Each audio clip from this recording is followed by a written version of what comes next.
শক্তিনগর জেলা হাসপাতালে স্বাস্থ্য প্রতিমন্ত্রী ঝটিকা প্রদর্শন, রোগীদের অভিযোগ শুনে সুপারকে কড়া নির্দেশ। এইদিকে সিটি স্ক্যান ইউনিট এটা নতুন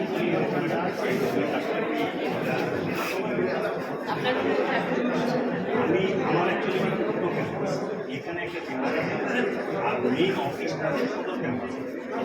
সরকারি স্বাস্থ্য পরিষেবার হাল খতিয়ে দেখতে এদিন কৃষ্ণনগর শক্তিনগর জেলা হাসপাতালে আকস্মিক পরিদর্শনে যান রাজ্যের স্বাস্থ্য ও পরিবার কল্যাণ প্রতিমন্ত্রী সুমনা সরকার। তার সঙ্গে ছিলেন কৃষ্ণনগর উত্তর ও দক্ষিণ কেন্দ্রের 2 বিধায়ক, নাকাশিপাড়ার বিধায়ক সহ একাধিক জনপ্রতিনিধি। স্বাস্থ্য দপ্তরের আধিকারিকরা হাসপাতালে পৌঁছাতেই প্রতিমন্ত্রী সরাসরি রোগী ও তাদের আত্মীয়দের সঙ্গে কথা বলেন। সেই সময় চিকিৎসা পরিষেবা, ডাক্তার নার্সের ব্যবহার, গেটম্যানদের আচরণ এবং ওষুধের যোগান নিয়েও একাধিক অভিযোগ ওঠে। অভিযোগ করেন হাসপাতালে ভর্তি হওয়ার আগেই বাইরে থেকে 5টি ইনজেকশন সিরিঞ্জ কিনে আনতে হচ্ছে। সব অভিযোগ শোনার পর হাসপাতালের সুপারকে ডেকে দ্রুত ব্যবস্থা নেওয়ার নির্দেশ দেন প্রতিমন্ত্রী। তিনি স্পষ্ট ভাষায় বলেন, সরকারি হাসপাতালে কোনোভাবেই দালাল চক্র চলবে না। হাসপাতালের ভিতরে দালালদের দৌরাত্ম্য বন্ধ করতে হবে এবং রোগীদের সঠিক পরিষেবা নিশ্চিত করতে হবে। পাশাপাশি চিকিৎসক, নার্স ও স্বাস্থ্যকর্মীদের রোগী এবং তাদের পরিবারের সঙ্গে মানবিক আচরণ করার নির্দেশও দেওয়া হয়। আমরা এসছি, আমাদের সম্মানীয় বিধায়ক তারকদা আমাকে ইনভাইট করেছিল একটা ব্লাড ডোনেশন ক্যাম্প কৃষ্ণনগর উত্তরে হচ্ছে। তো সেখানে এসছি, এসে দেখলাম আমার নদিয়া জেলার বিধায়ক সবাই রয়েছে, নাকাশিপাড়া থেকে শুরু আমার কৃষ্ণনগর দক্ষিণ জেলার সভাপতিও রয়েছে, তারকদা সবাইকে নিয়ে বেরিয়েছি। হঠাৎ করে মনে হলো যে সারপ্রাইজ ভিজিটে যাব। সারপ্রাইজ ভিজিটে এসছি, এসে দেখলাম বিগত দিনের সরকার আপনারা জানেন যে কিছুই করেনি, স্বাস্থ্য পরিকাঠামো যথেষ্ট পুরো। কিছু অবজেকশন মানুষের কাছ থেকে পেলাম, মানুষ বললো, তাদের অভিযোগগুলো শুনলাম। শোনার পরে সুপারকে বললাম সেগুলোকে বদলে দেওয়া হয়, তৃণমূলী কালচারটা যেন আর না থাকে, আর দালালদের দৌরাত্ম্য যেন এই হসপিটালে যেন না থাকে। যে দালাল ঢুকবে তাকে অ্যারেস্ট করা, এটা বলা হয়েছে।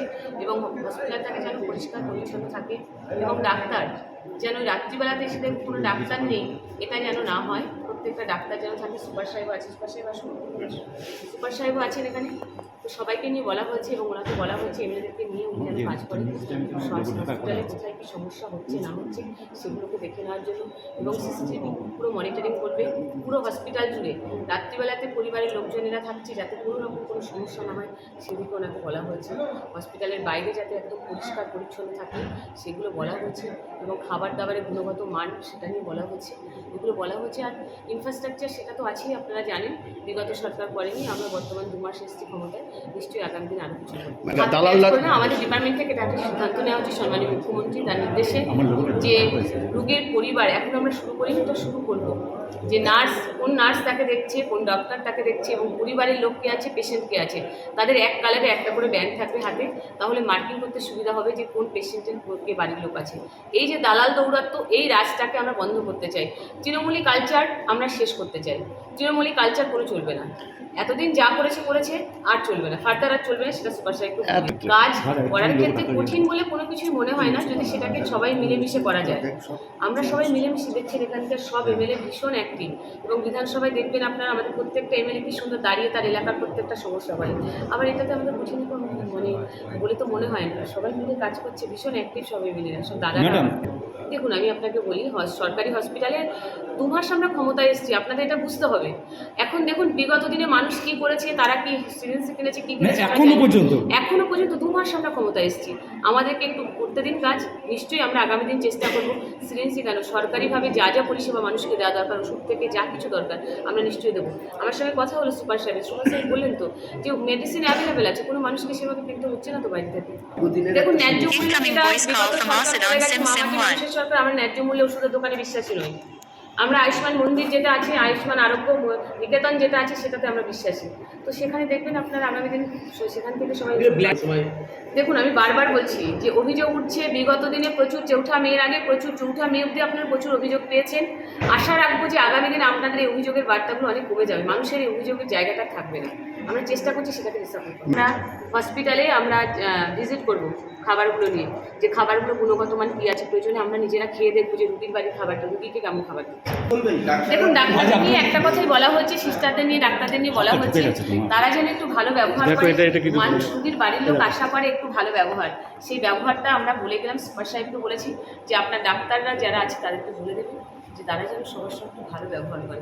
দেখুন, আমি যদি আপনাকে বলি এই এটা করে দিন, মেজাজ দিয়ে না হলে যদি বলি এটা একটু করে দেবেন প্লিজ, কোনটা ভালো লাগবে বলুন না, সেটাই ভাষায় বলা হচ্ছে। ম্যাডাম আপনি তো ইনফ্রাস্ট্রাকচার গোপাল বিশ্বাসের report, news Bangla time. St. Augustine's Day School, Barakpur. Success for every child. Admission open session 2026 to 2027. Contact number 9007934555. AM jewellers Ichapur Anandamath. আমাদের মেকিং চার্জ 3%। আমাদের লাইভ দেখুন JM জুয়েলার্স ফেসবুক পেজে প্রতিদিন রাত 7:35 আমাদের ভিডিও শেয়ার করলে পেয়ে যাবেন সোনার নাকছাবি একদম ফ্রিতে। ঠিকানা ইছাপুর আনন্দমঠ, উত্তর 24 পরগনা। যোগাযোগ 7439131404। আমাদের অনলাইন ডেলিভারির ব্যবস্থা আছে।